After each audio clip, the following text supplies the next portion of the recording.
I see we have been joined by the group of a certain set of fans. For those that don't know,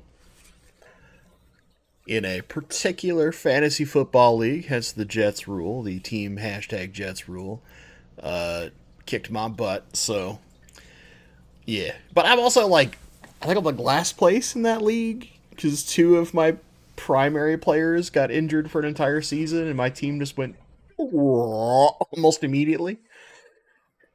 It's good times. It was good like week one. But yeah, what's up, Eplin? Oh man. So you guys probably noticed some changes.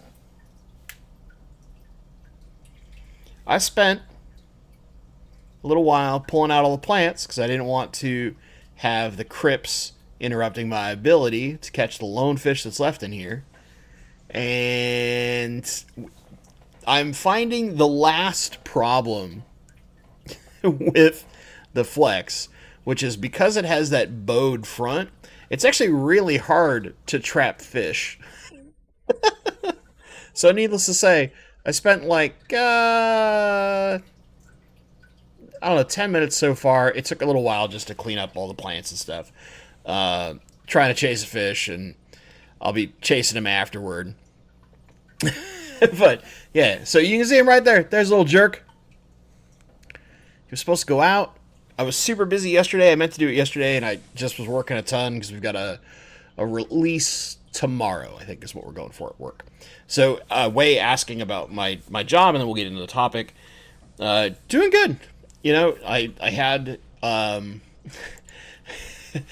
You'll probably find this funny. So, for those of you who work in a job space where you don't usually have a lot of meetings, or if you do have a lot of meetings, anytime you'll hear I had an hour meeting that went an hour and 45 minutes, and you're probably going to cringe. However, that meeting was with a bunch of my engineers, my engineering manager, all concerning the primary product I'm working on right now for my company. Uh,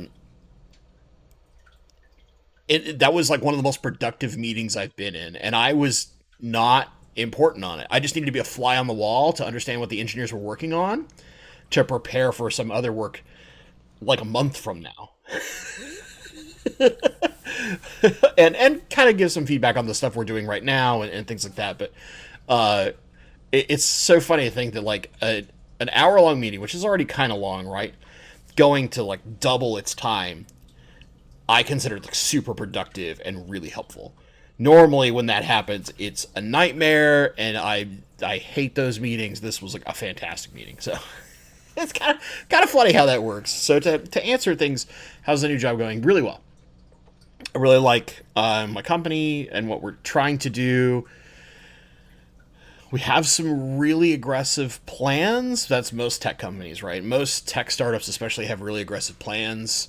We had a new engineer that started yesterday, and he's pretty awesome. We had some other folks kind of come back that were engineers previously on contracts. They're basically consultants. One, she's amazing. She's does crazy work. So yeah, tons of things that have been really helpful, and just kind of looking forward to closing out into December before the holidays when it goes super quiet. And then starting next year, it's going to really ramp up. And I might even get to a point of where I might get to hire somebody, which would be really nice because it's always good to have extra QA eyes, because one person's always going to miss something. So when you have extra eyes, extra brains, putting stuff together, you just do better things, right? A productive meeting. What is this fairy tale you speak of? Actually, it's super productive for our team, and I think that's when companies get super huge. Meetings can be really easy to become unproductive. So it's really important that the people running the meetings are good about making sure that you're using your time efficiently.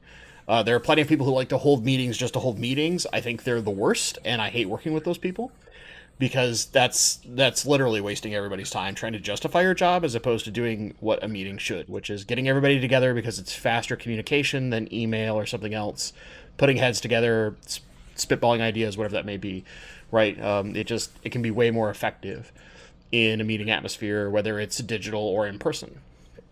But that's just me. That's how I think. My brain's weird. Um, I want to talk a little bit before, actually, before the topic.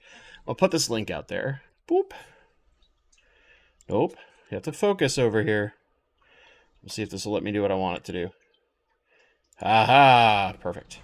I'm going to pin this message. So, for those of you who know the Amazon Research Center for Ornamental Fishes, Dr. Mazeral's center, normally every year they do like a fish auction for the fish family to help raise some funds that allow them to do kind of like a holiday party for a lot of the local kids. Because a lot of these kids are, they live in a very poor country where basically getting gifts and like things like toys just doesn't happen. So one of the things they do for the local kids to kind of encourage them not only to engage with the research center and learn about what they're doing, but also to just be nice, is they do a little holiday party and they buy presents for these kids. Well, unfortunately, this year they weren't able to do their auction. So anyone who can, especially if you normally would buy fish at the auction, I'm one of those people. Consider just going to that link. Donate like $2-3, whatever it may be, $5 if you can. I know right now, like, dude, economy's nuts. Trust me, I totally understand that. As you guys know, with when Shantoto had her thing, I had my stuff. But if you have the ability to, please do. I'm gonna be doing a donation as well. So if you have the ability, much appreciated. I just want to give Dr. Mazeral and what he's doing a little bit of love. Anytime I make a purchase through PayPal, interesting random comment, there's a little donate button that's built in, and I always donate $1 to the Amazon Research Center because it's an auto function that's built in. It's just something I really like doing. You can also do it through, they used to have a program called Smile through Amazon, but they killed that, which sucks. I hate the fact that they killed that. That allowed you to donate portions of your purchases toward a charity of your choice. They took that away because Amazon is Amazon. All right, let's get on topic. So, you guys know that, like, when I'm growing plants, like all these crypts here that are kind of upset at me right now, I always grow stuff submerged, right? I've had this like personal mission ever since I like really started aggressively getting into growing plants to not do them immersed. And this is a personal challenge because immersed plant growth is actually easier. And let me explain. Like when your plants are immersed, which is what most plant farms are going to do, you have only the roots under the water, right? And the rest of the plant, and this happens very commonly in nature, almost all of our aquatic plants typically are in a kind of immersed growth state. Very rarely are they fully submerged in nature. But what that does is it leaves the foliage up out of the water entirely. So it gets atmospheric CO2. And it gets significantly more light and all those kinds of things. Also, because it's out of the water, you're not going to deal with algae buildup on the leaves. So that gives you tons of benefits, right? Atmospheric CO2, you get the current, depending on what measurements you look at in the part of the world you're in, but on average, the current parts per million of CO2 in the atmosphere is in the 400s, whereas we see optimal parts per million CO2 in most aquariums with injected CO2 around 30 to 35 parts per million. So you're talking 13 times, roughly, at least 10, if we want to be very conservative, 10 times the amount of CO2 availability for a plant. And when that significant amount of carbon is there, right, carbon is the most important building block for plant growth. With all that extra carbon there, then they can grow and grow and grow and do all the things that make plants happy and healthy. So this is why farms do it, because they get to take advantage of that atmospheric CO2. They don't have to worry about dealing with algae or algae eaters and things like that. They basically just have to run water and nutrition through the water. Hydroponics, aquaponics very commonly do this for growing things like leafy greens. They've even seen some level of like fruit growing that does this. I think like some species of tomatoes can be done this way and a few other things. But there's there's a massive advantage because you have all that excess carbon. It makes it so much easier for the plants to just grow at an insanely higher rate than when they're underwater, right? I personally have never grown plants immersed on purpose. Now, I will let emergent growth occur. I will let plants grow completely out of a tank sometimes. And there are certain plants that I've let that happen because I want them to flower. If I were smart, I would have pulled the picture that I posted on my recent community poll or community post. It's not a poll, but community tab from brother-in-law James's tank. So he's had his Anubias Nangi grow completely out of the tank. It's just happy as can be. It's got a bunch of leaves under it. It's got these massive leaves that some people have said look like a peace lily. And I agree, it does look kind of like a peace lily if you're not aware ahead of time. And it has this beautiful flower right now. Big, huge, massive flower. It's got to be about this tall coming off of it. And I posted a picture of that. I was just kind of jokingly saying, I think this thing's happy. Right?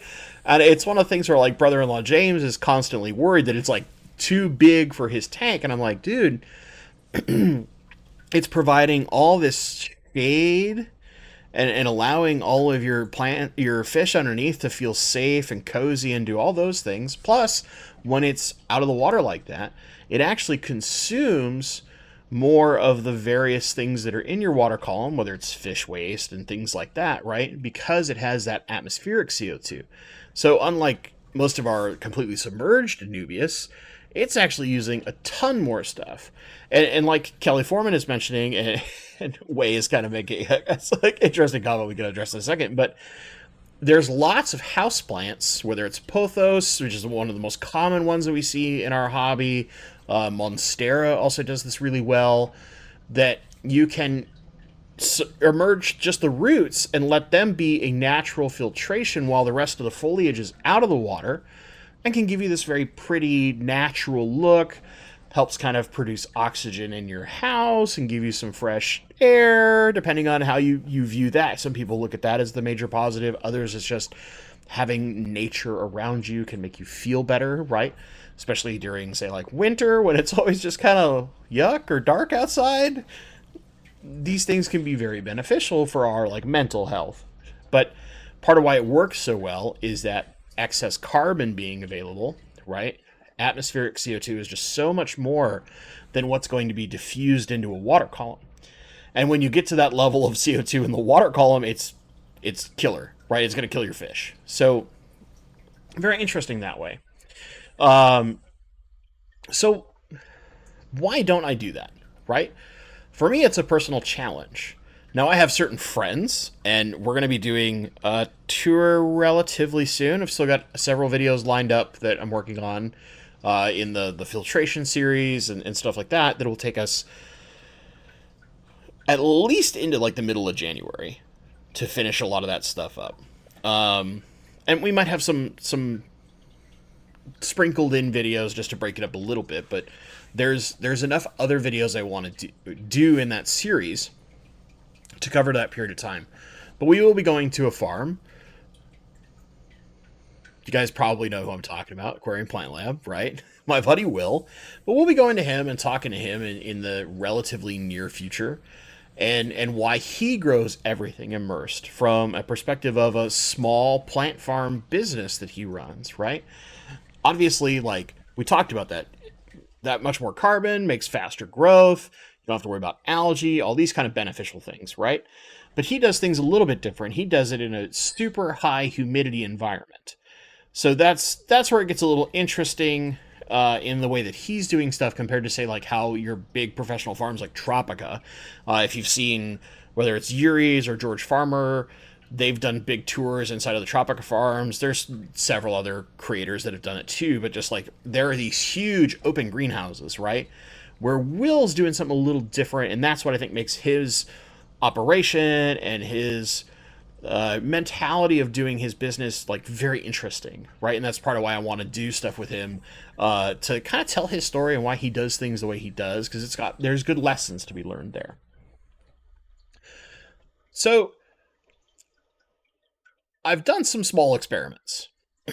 right? I've let some emergent growth happen. Usually that's particularly for flowering certain stem plants, because stem plants just don't flower submerged, but if you let them grow out of the water, you can get them to flower. And it becomes really easy, especially with things like Bacopa or Persicarias.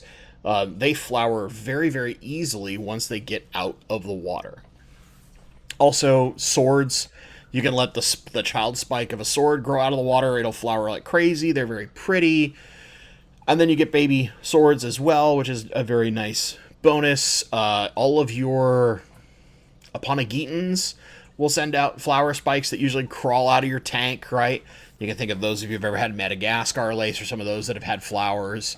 They come and crawl like all the way out of your tank, but they produce these beautiful little flowers, right? One of the easiest ways to flower our aquatic plants is to deal with emergent growth. But if you were trying to grow things for pure benefit and for speed, right? A great example, somebody I mentioned from Keystone Clash would be Cochin Aquatics. They grow a lot of their like booses and very rare swords and anubiuses immersed. Now, they have a particular setup that they do in order to make this really efficient and have minimal issues when you're transitioning back to fully submerged. But when you're trying to farm these things, it's just significantly better. Now, I don't do it because I like to challenge myself. It's harder to grow plants fully submerged. So I've done that as like a personal challenge. And I've done that with plants that are very difficult to keep alive long term fully submerged. An example of that would be Boos Skeleton King. All of the Skeleton Kings really do not do very well fully submerged. They're meant to be immersed. And I've personally challenged myself to grow some. And I've got some that have stayed alive for like a year and a half, 2 years at this point, that are still fully submerged, but they're definitely not as healthy as they could be, right? So in some of that, I'm going to start making some small changes around my fish room, and that it's going to include some of the new tanks that are getting put together, whether that's the one I'm doing with my wife or brother-in-law James, where certain plants I'm going to purposely select to try and start creating some emergent growth in order to kind of not only experiment, but give some lessons on why some of these plants work significantly better when you keep them in an emerged system. So, yeah, that's kind of it. I wanted to like just briefly touch on it and also kind of give like a segue, because this is a more official way of me saying like I'm setting stuff up with Will. We're going to go talk with him, and I'm going to have him dive more in depth on this topic just because he's been doing it as a part of a personal business for a while now. And that's the thing, right? Like, he knows what he's doing because he's been doing it for a while. I've been always challenging myself to not necessarily make it easy by using known and established growing methods, by purposely keeping everything submerged, because it's harder that way, because that's part of me. I like giving myself challenges because I'm a crazy person. So yeah, that's it. That's the biggest part. Bracken, missed you at the plant auction. Yeah, man, I had some family stuff going on, so family's more important. I couldn't make it, but also kind of in a vague protest to the location. I'm getting really tired of our club putting stuff in areas that have horrible parking, and just for the sake of being in Seattle, it's like, come on, we don't need to be in Seattle proper to have a Greater Seattle Aquarium Society Club. Greater Seattle means the areas surrounding Seattle too. We can find significantly better places with much better parking. Instead, not make it like, well, the only lots that are nearby, you're going to walk like half a mile to get to the building. And for some of you, that might not matter. But for me, it's more like, I know there are several members of our club who are disabled or have issues, and they're just elderly, and that kind of walk or parking, especially because it's really hilly in that area, is just not cool for them. So they, like me, will not be at those events. Now, I had a different reason. That's fine. But I kind of wish they would get off their horse about some of that stuff. It's been one of the things that's frustrated me. I've vocalized it several times, and it seems like I'm just screaming into the void. So yeah, yeah. Alyssa, that's okay. If you were there, you probably would have bid against me for the Anubius Nana Pinto. Maybe, maybe, maybe. All right. We'll kick this thing into Q&A mode. They need to change their name to the Inner City Seattle Aquarium Club. I mean, you're not wrong. You're not wrong. A lot of our leadership lives directly in Seattle too, so I swear it's like they're making their decisions based on locality to themselves and not necessarily like what would be best for the club. I've fought a number of wars with my club's board over things where I'm just like, why are we being so stubborn and doing this? And why aren't we just asking our members what they want? Like, just because you're on the board and you represent them doesn't mean you know what they actually want. Maybe you should poll the audience for once. Oh, man. Okay, we'll get into question and answers, but beforehand, a casual reminder for those of you showing up a little later. The pinned comment there is for the Amazon Research Center of Ornamental Fishes. Every year they typically do an auction in which they auction off a bunch of fish and cool stuff through a number of We Fish Fam creators in order to generate some funds for a kind of holiday party, and also it goes towards some of the buildings and general structure stuff they're doing. They have an aquarium that's opening up very, very soon. I think Dr. Mass is like the 19th of next month. And so part of that goes toward those things, but they do a thing for the local kids because in that area it's such a poor area that very frequently kids never get new toys except for maybe once a year, and often that's because the Amazon Research Center does stuff in order to give toys for Christmas to a lot of the local kids. So if you have an opportunity, check the link out. You can donate. Even a buck helps, right? Because you're talking about the currency exchange rate is very helpful to that research center that's down there in Peru. So if you have the opportunity, please help out. I'll be doing so myself, but if you can't, totally understandable. This climate and the economy is rough, and don't spend money you don't have, right? So be safe about it. But if you can, please do, because they were not able to do their usual auction this year, so they're kind of trying to find other ways to generate a little bit of funds and keep that going if they can. Let me see here. I had one thing I wanted to look at. Hold on. I got a little buried. Stephen P. Aquatics, my boost philosophy: stay in the corner. If you still exist in a year, I'll put you somewhere permanent. Yeah, that sounds kind of close to mine, actually. I very frequently do something similar. Where I just like set it somewhere and see how well it'll do, and then as long as it lives after a certain period of time, then it'll do crazy stuff, or put it somewhere interesting. More to living. Using live plants for filtration, including pothos, is one of the best things I have ever done. My only regret is that I have not done that to this extent sooner. I always kept crypts, but now everything. My issue now is that my stem plants grow stupidly fast, so cutting them weekly is turning into a full-time job.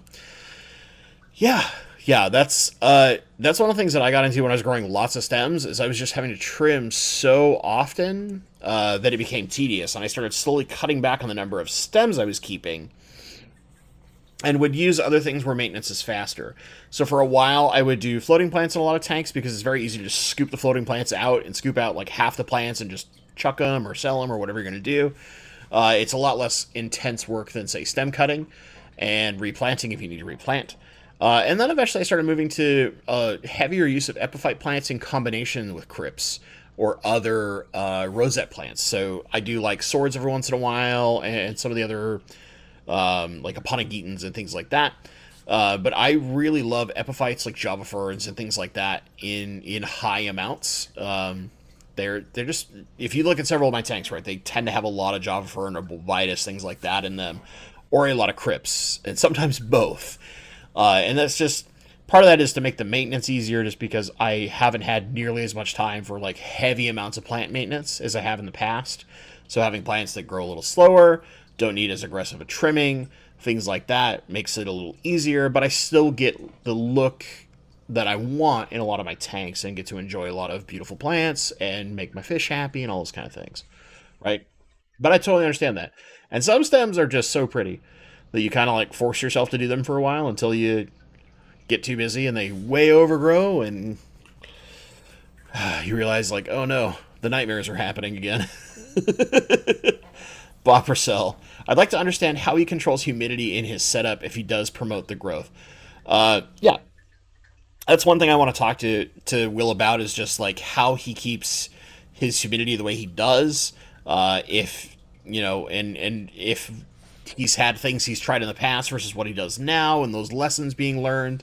Right, those are things that I want to talk to him about because I think it's all interesting for people that would want to maybe set up a small tote, effectively speaking, because he does a lot of things in totes in order to do just for plant growing. Maybe you want to prep plants for like a new tank and you want to do it a little cheaper ahead of time and you want to grow out your own plants and stuff like that. And he's got some very effective methods for doing that. And that's stuff that I want to cover and talk about and of course, give him and his business a little bit of love because Will's just an awesome guy. Oh, nice. And two questions. How do you feel about the slightly more costly lights than the 3.0? So you're talking about like the Chihiro's, Twin Star, etc. I have a 30-inch deep tank. Do I need the power? Did you ever end up doing a safety Zorb tank? Okay.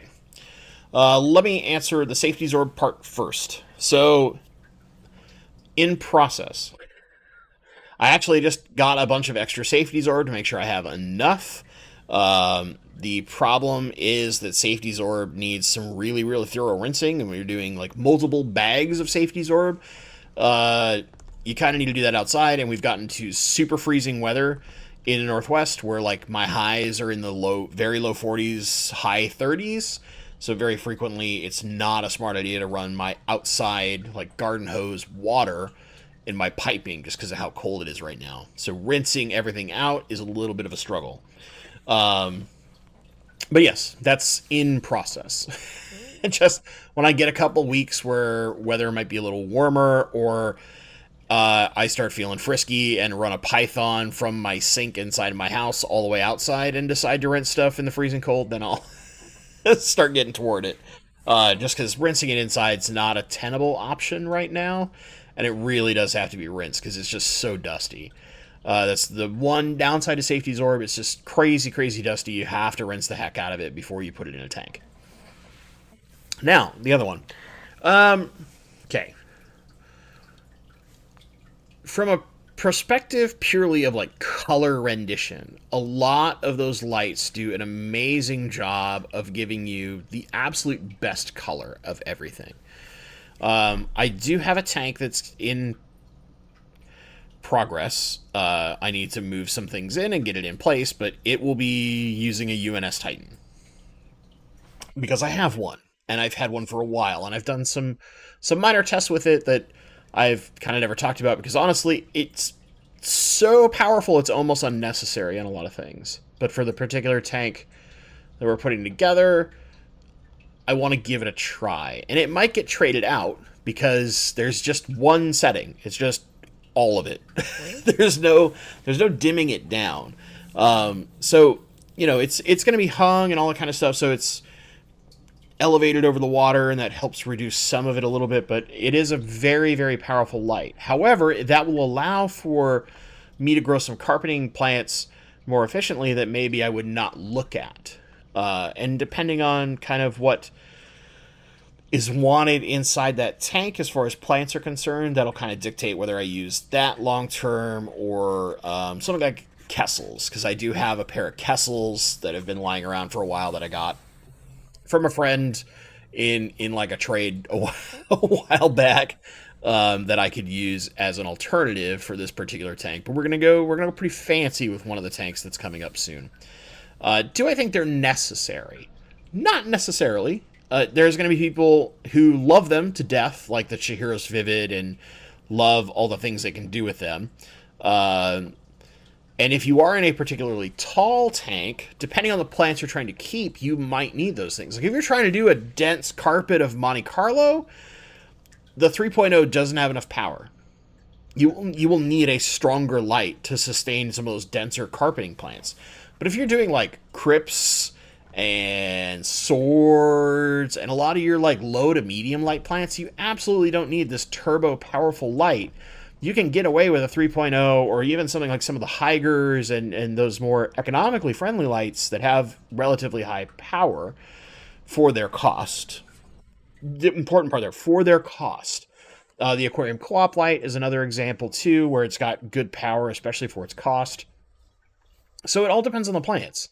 Now, if you're keeping a bunch of high demand, like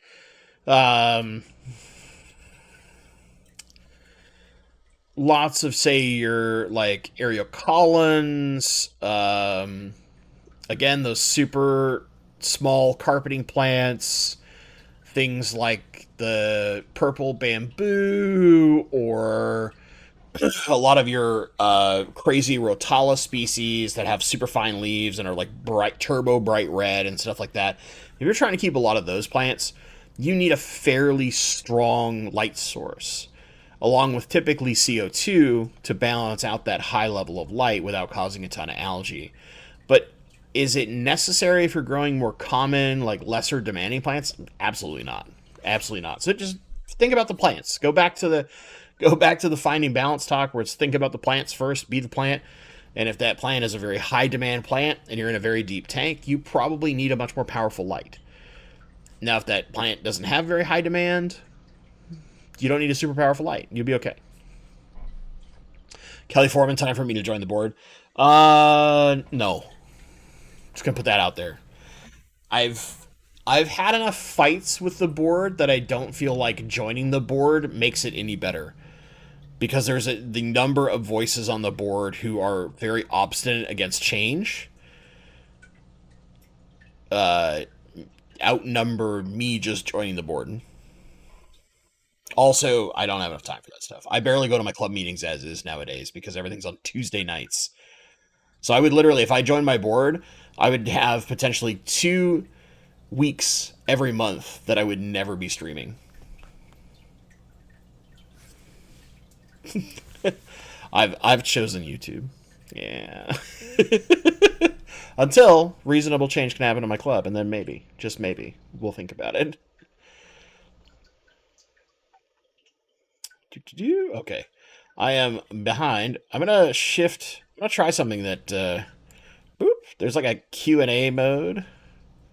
Oh, I have to ask a question. That's not what I want. That's not the way I want these things to happen.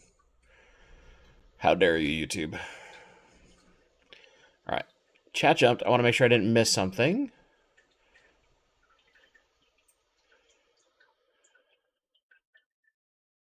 Alyssa, GSAS asked me once if I knew any spaces for the auction. I said I knew two of Auburn with parking and no hills around.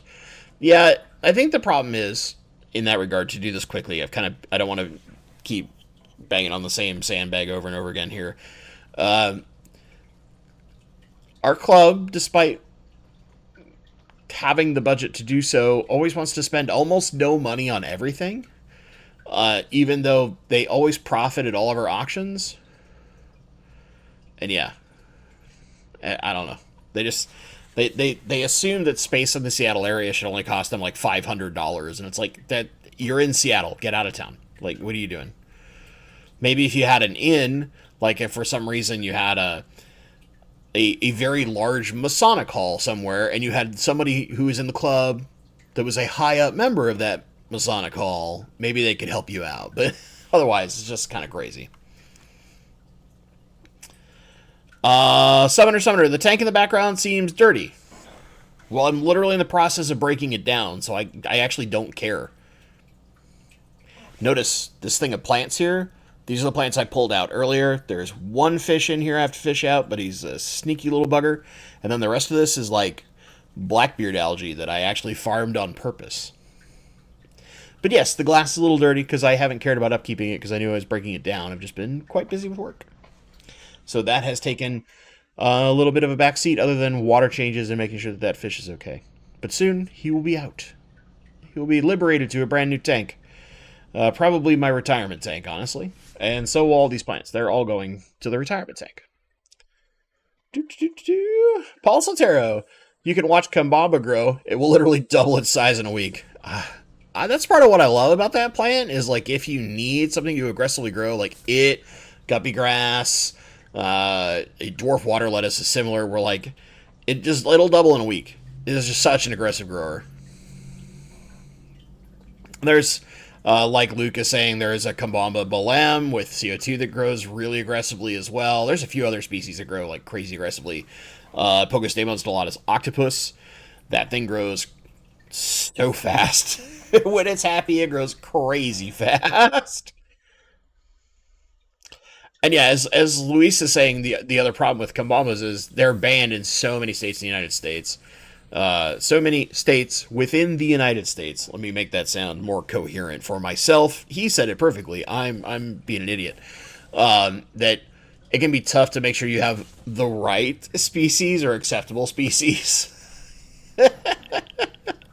Oh man. Thank you, Diane. Do you expect your immersed plants to become more stems inside the aquarium? That's been my experience. So I think some of the plants that I want to do some immersed experiments with, in the sense of long term, I would love to do some mixtures of like actual, say, like peace lilies in tanks, right? Because I just love the way that like a canopy of peace lily with their flowers looks. It's beautiful. I love peace lilies in general. So like I want to combine some of those kind of more traditional house plants in those settings, but also things like Java ferns or bulbinuses that will do that very well. Some crypts will do well because now you can flower those crypts more readily because the spathes will never open and properly flower submerged. And very few crypt species will actually throw a flower spathe fully submerged. So getting those opportunities helps too.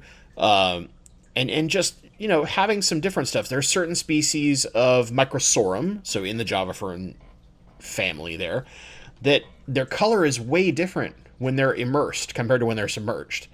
There's like the tricolors and things like that that look really, really cool. Almost like they have natural like army camouflage going on when you get them in immersed growth.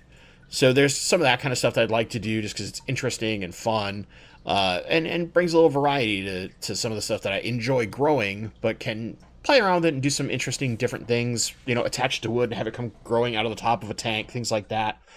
This is some of the stuff that I'm interested in doing from a aesthetic point of view that will also bring opportunities for teaching lessons and showing plants in different forms and things like that. Leo209, speaking of plants, I ordered 3 pounds of aquarium substrate that can use for plants. Should I just bring it over, should I just put it over the sand or move the sand and put it there?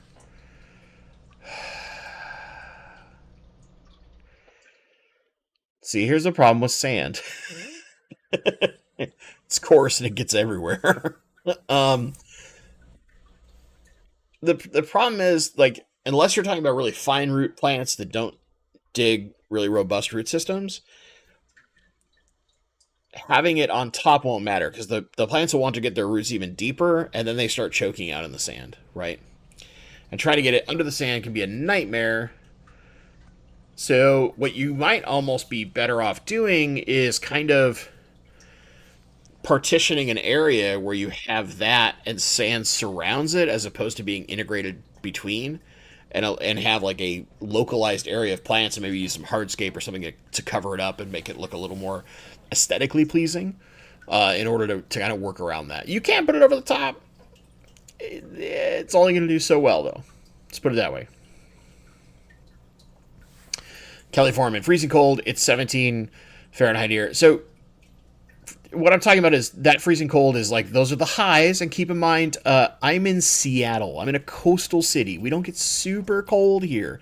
But overnight, we're getting into the teens and very low 20s, which is cold for this area, right? This area spends most of the year in like the 50s to 60s, depending on the time of year. And then there's a short window of time for like a month and a half in the summer where we actually get like hot for this area is, you know, high 80s, low 90s. Nowadays, we break in for usually a week or two. We break into the hundreds, and then most of the time, it's kind of in that like 50 to 60 range. We have a little window. We're in the 40s, and then typically you get in toward middle and end of November, and it steeply drops off as far as this area is concerned into super cold temperatures. And not a lot of pipes and stuff are insulated in the Seattle area because very frequently we don't have super cold temperatures. Now, most of mine are insulated. I just don't want to take the risk by having water inside of them, by running water through like my outside garden hose and stuff like that. It's just precaution. I don't want to. I don't want to. I don't want to poke the bear, so to speak. Hell, Luke, Luke, wow, what a fancy man has the UNS Titan. I want to know how much par it will do at 12 inches deep. Well, I mean, the Titan is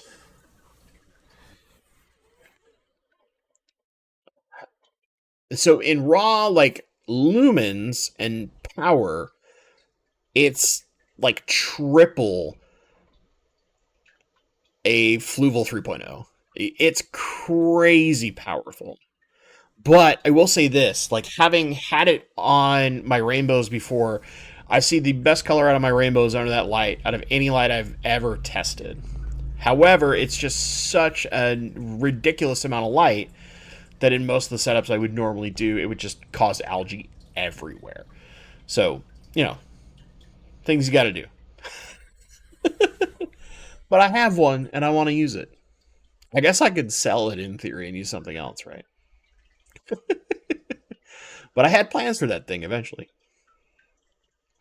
Leslie Perry, your videos about filters convinced me to join. Why, thank you very much. I'm having a dilemma right now about leaving my job. Pros and cons. I wish you could help me with that. Lol. I have a knack for seeing both sides so well. You're awesome. Oh, thank you very much for the $20 super chat, Leslie. If you can, I would be happy to try and help you a little bit. So bentley.pasco@gmail.com is my email. Feel free to email me. Maybe I can help you make that decision. Now, granted, I work in the tech field, so if you don't work in tech, my decisions might be a little biased. But yeah, I'll do what I can. I'm just going to put me into a tangent. So I talked, was it like a month ago, guys? I talked about how I have my other hobby outside of aquariums, which is bourbon. Now, for those of you who don't drink, I totally respect your decision. I keep mine very controlled. I very rarely have more than a single drink in a day. It's just personal choice. I like things for taste. And I talked about how I kind of wanted to passively do like a secondary channel about bourbon, but it would probably be kind of infrequent because I don't want to ever mess with any of the fish stuff, right? My fish channel is what I love doing the most. It's my primary channel. Oh. The other thing that came to my head, I had a night about a week and a half ago where I could not get to sleep. My brain was just racing. And sometimes this happens to me every once in a while where like my brain will go into like overdrive and I'll just have so many things running through my brain that I can't sleep. My brain's just way too active, and no matter how tired my body might feel, I can't get to sleep. So I was up until, I don't know, like 4 in the morning. I had like 2.5 hours of sleep. It was not good. And I had to drive a ton the next day. I had a ton of stuff I had to go do, and I was going all over the place and barely any sleep. It was not a great combo, but, I did what I needed to do. Made it safe, had some caffeine, stuff like that. But in part of it, because I don't want to intermix things, I've done a couple of videos in the past, kind of like who I am outside of fish, and I've even given some like career advice. I like doing that stuff intermittently, and the thing I think about is like when Corey used to do his kind of like business related YouTube channel, he's kind of merged that into his primary channel, but he had a separate one where he would talk about kind of like business advice type stuff, right? And I had this idea of talking about the kind of career-oriented stuff just based on my experience and like what I think, like leadership is and general advice in how to kind of push your career forward, so to speak, or just if you are in a career field where you might step into a leadership role and you're not in one yet, or maybe you are in one and you're having a problem with maybe you're not getting the best productivity out of your team or something. Like just talking about topics like that, right? And my brain kept thinking about how I could do those things without messing with this channel talking about fish, because I really want this channel to just talk about fish. I love fish. I love fish so much. I'll keep one dopey fish in a tank here way longer than I should have, mostly because it's like I get weirdly attached to seeing that dumb fish every so often. But what we're gonna do with this tank once it's gone, I think will be interesting. So anyway, I had this all racing through my head, and I kind of this has brought me to that, Leslie. Your comments kind of brought me to the idea where I thought about making an extra channel randomly. It was just kind of like my advice, whether it was careers or leadership or just life in general, right? Stuff that's not fish related. Yeah, that's what happened with my brain recently, and I might actually do that relatively soon. I'm just gonna figure out how I want to do things and making sure I actually have a. You guys can't see this. I'm looking over here like you can in my other monitor, but I use OneNote a lot to keep like just an army of different sets of notes for myself, and I have one that is specifically for like YouTube stuff. So like video ideas, mostly for fish stuff. But I had I as a function of my brain not shutting up. I think it was like 2:30 in the morning, and I was trying to go to sleep for the second time. I came over, I sat back at my desk because I realized it wasn't happening, and I just started like hammering out stuff into my like video ideas sets for a couple of different things. So like one was advice, one's fish stuff. There was some other stuff about like how I could change, maybe like work on some of my editing style and try to bring kind of a different look to some of my videos. So as an example, if you guys watched the Why Sumps Suck video, you probably saw me testing something in the editing, and I was curious if anyone, without me prompting it, would mention anything. No one did, so cool. That means I didn't do anything horribly wrong. Uh, but like, this is sometimes my brain goes all over the place and has too many things running through it, and I end up not being able to sleep or focus on anything else, and I have to just like sit and jot notes. And so, I don't know, at some point I might end up doing that. Who knows? We'll see what you folks want, because, you know, in the end, this is this fish that, right? That's my primary goal with my YouTube hobby, because I love fish. I love babbling about fish. And for some reason, you guys like to listen to me babble about fish. Oh, Lord. But again, Leslie, shoot me an email. I would be happy to try and help you out if I can. I don't know if I can, but I'll try. All right. We'll get back on topic. Adam. Oh, and then Chad jumps. I need to go back to that. Come on. There's Adam's comment. Nope. Nope. It's not Adam's comment. There it is. I had great luck starting tissue culture plants in plastic containers like Will does. Makes the transition easier when going fully submersed. Yeah, so that's the thing. Also, he starts, a lot of his plants, when he's starting them, he starts from a tissue culture. And it gives them that growth period so they're not as small. They build a much more robust root system, too. And that does, that's one of the things I think that he is doing in the smartest way, is to that transition period, making it easier with the method he's doing. That's one of the things that I also want to talk to him about, just because I think it's genius. And I actually think there's a lot that those of us who like to play around with tissue culture plants could learn from that process to really up kind of our game, so to speak. Merced Gonzalez, my Fugal Flex 15 is slowly growing dwarf hairgrass. Nice. But my substrate is like 4 inches high. There's nothing wrong with that. I mean, the substrate in this is probably about 3 inches. Like, I put a fairly thick amount of substrate in this because I knew I was going to do crypts. So, yeah, I can understand that. That's good, though. Dwarf hairgrass is fun. I like dwarf hairgrass. It's a pretty plant, especially when you get a good, reasonable carpet of it.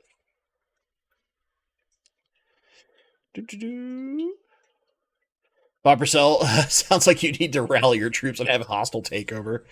I'm not so big on that part, but yeah. Ken's 3D. Ken, since you're here, you sir need to email me because you won one of the pins. So email me, Ken. Go back to your comment if you need my email. It's there, but you need to email me. Talk to me about Rotala macrandra. I have 8 other varieties of Rotala thriving and struggle to keep macrandra alive. Multiple setups, Plant 3.0, CO2, drawing blanks for a year now. Okay, so my experience with macrandra is this. I can get it to go well for about 6 months. And it seems like once I've hit a certain number of trims, unless I'm completely uprooting and replacing things, I start losing it. And I don't know if that's because um, I'm not giving it just enough nitrates, because as a Rotala, right, it's a huge nitrate hog, right? They grow so aggressively, they like tons of nitrates, they like lots of carbon, so you kind of need to be high on CO2, and high quotation marks, not to a dangerous level, but like, you know me, I like my low and slow. I'm targeting like 10 to 20 parts per million CO2 and almost never more than that, which a lot of Rotalas, especially some of the Macrandra species and some of your like things like the orange juice and blood red and all those kind of things, right? All your fancy Rotalas really like a significantly higher level of CO2. You know, you usually want that like 35, 40 parts per million, maybe even more in some of those crazy setups, unless you have a really good reactor that just absolutely makes sure that like every little bit of CO2 you're putting into your aquarium is getting dispersed in the water system properly and you're not really losing anything. Then it gets a little different. But that usually requires some little more hardcore equipment. So for me, what I've noticed is to do well with that plant, I need more CO2 typically than I think I do, and even higher light than I think I do. So in that case, what I would try to do is try to get it like literally directly under the light, and maybe even bumping the power of the light up if I don't have it bumped up high enough. Some rotalas can be really, really finicky, and they do like soft water. I'm not sure what your particular water parameters are, but they really like very soft water. Wait, how did you decide that Tuesdays is the correct day of the week to stream? uh, Honestly, back when I first started streaming, I needed a time that was about 6 o'clock Pacific, and the only day that it wasn't a weekend, right? That didn't have some significantly larger creator already doing stuff was Tuesday. So I just took Tuesday. It was back, at the start of COVID, there weren't as many channels streaming. There wasn't as dense a streaming schedule. So it was just kind of like, oh, there's just happens to be this opening in between all the people that I know are scheduled. And I looked at a bunch of the schedules online because I didn't want to step on other channels. I was trying to be really nice about it. And that's just what it's become.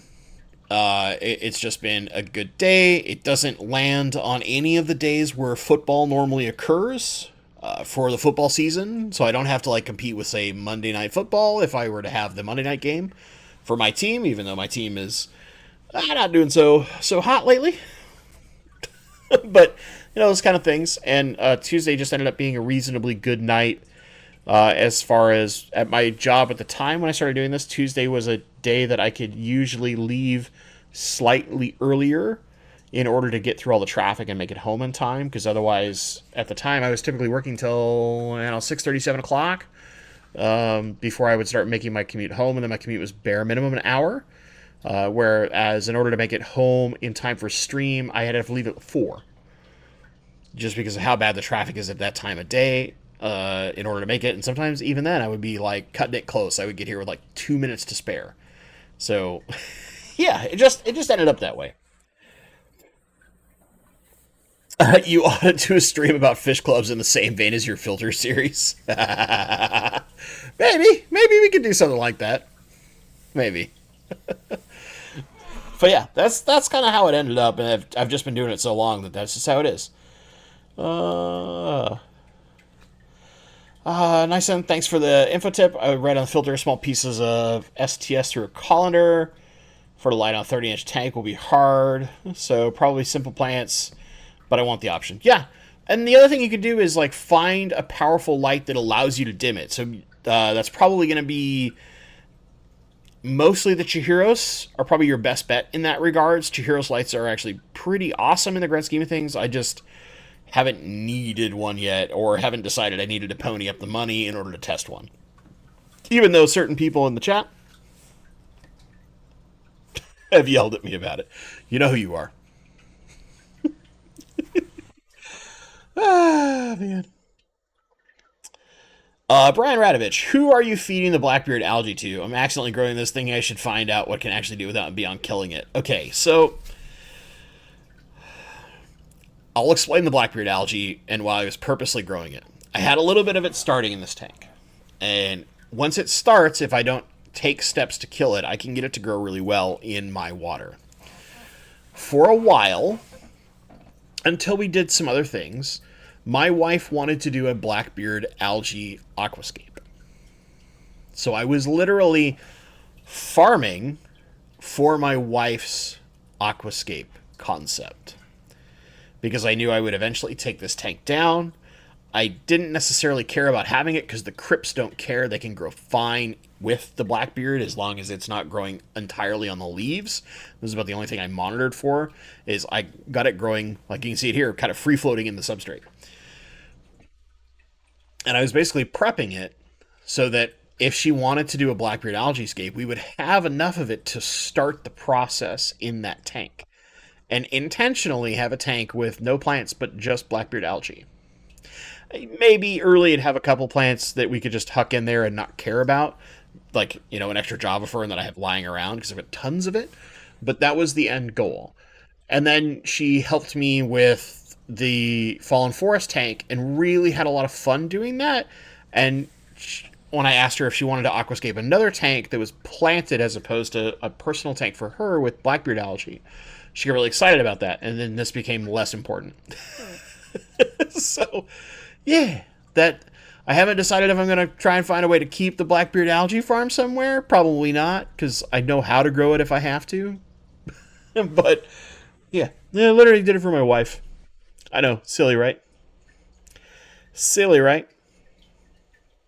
Robert Johnson, do you light the peace lily or just get what it can from the strip light on the lid of the tank? So if I were to do a tank specifically with peace lilies, I would suspend the lights up higher in order to make sure the peace lilies are getting light. The tank that looks kind of like a peace lily, or the plant that looks kind of like a peace lily in brother-in-law James's tank is a Nubius, actually, Nangi. And it's just getting whatever it can from the strip and ambient light coming through his window.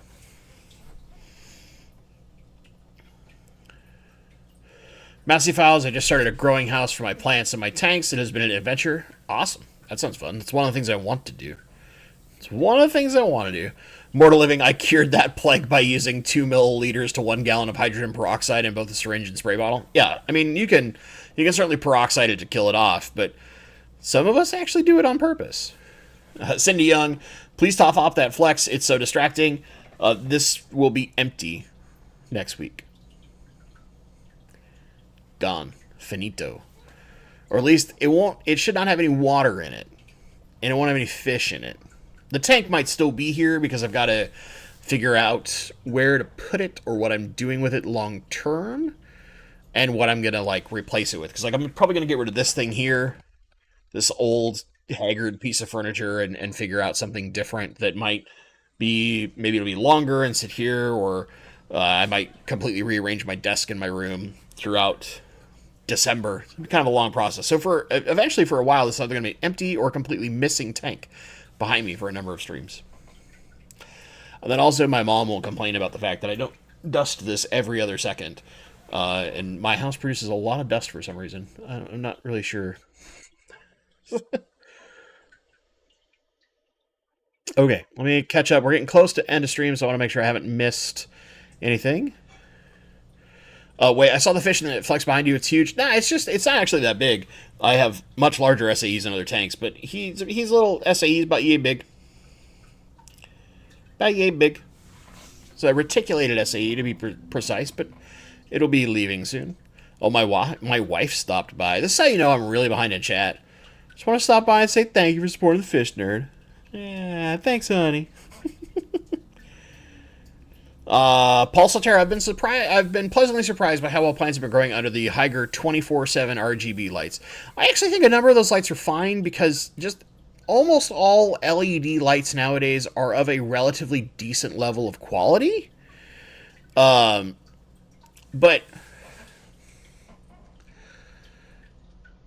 I think the big thing is like long term, how well do they hold up? I've never been a fan of like the typical 24/7 lights because usually their light cycle is not something I'm a fan of. I don't like the fact that they almost never turn off entirely, but I know the Higers are a little bit more programmable. There's a couple of the Higer lights that are out that I actually think are pretty nice lights. I just haven't had the time or space, honestly, to test them. Don't call a fish dumb unless he's rainbow, then disregard. Brian Radovich. Great. Now you've got me envisioning a BBA Velvet Elvis scape. So specifically what she wanted to do, I will tell you this because we'll eventually do this tank, is have a Blackbeard scape full of coolie loaches.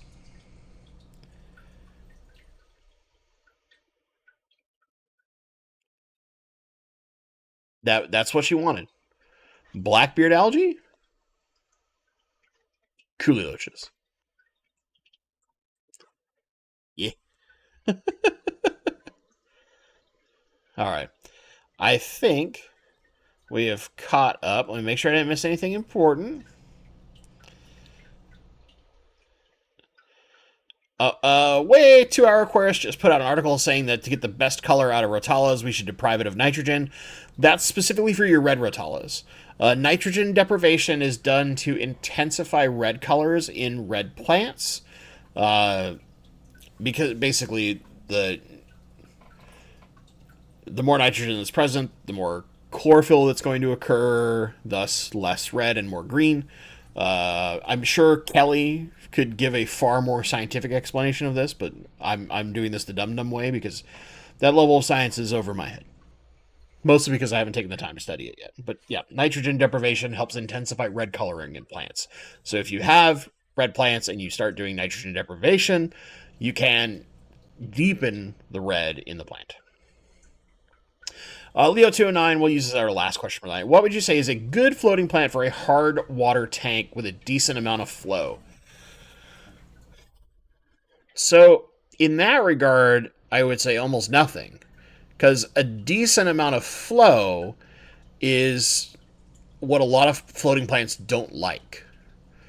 And hard water doesn't matter as much because floating plants can get atmospheric CO2 and do those kind of things, right? So they don't care as much about the hard water.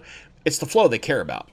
But if you were to build like a buffer zone to protect them from the flow, then you could use a lot of different plants. I would say that you don't want something that has super long roots because that flow is going to mess with them and then they'll most likely die out. So I would target something more like,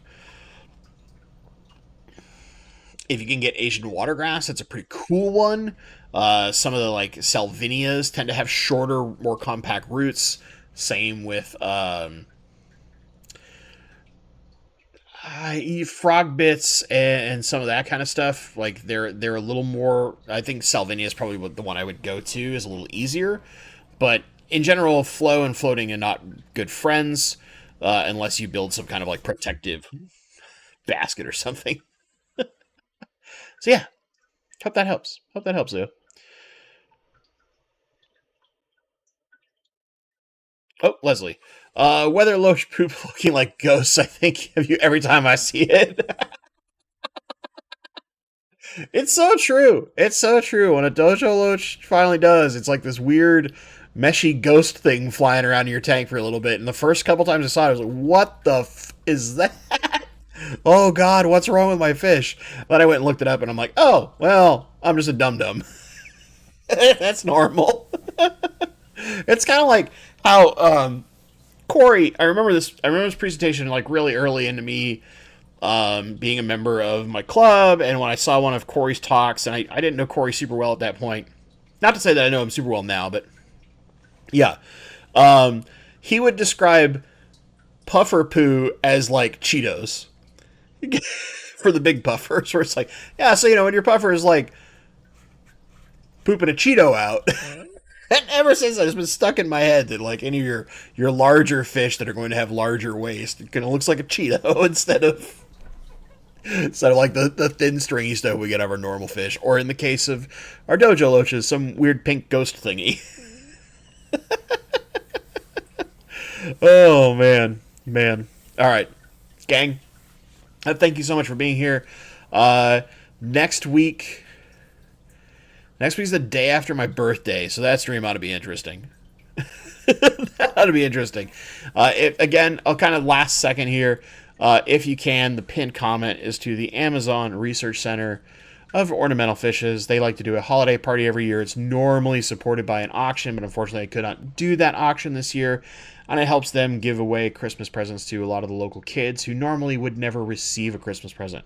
So if you have an opportunity and you're able to do so, if you're short on cash, please don't do this. Take care of your own family and stuff first. But if you can, even if it's donating just $1, links over there, help them out.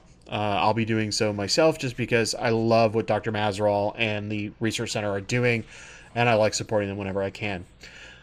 As always, my friends, thank you so much for watching, and stay awesome. Oh, Brian's birthday's on the 5th? We can celebrate together, Brian. It'll be good. It'll be good.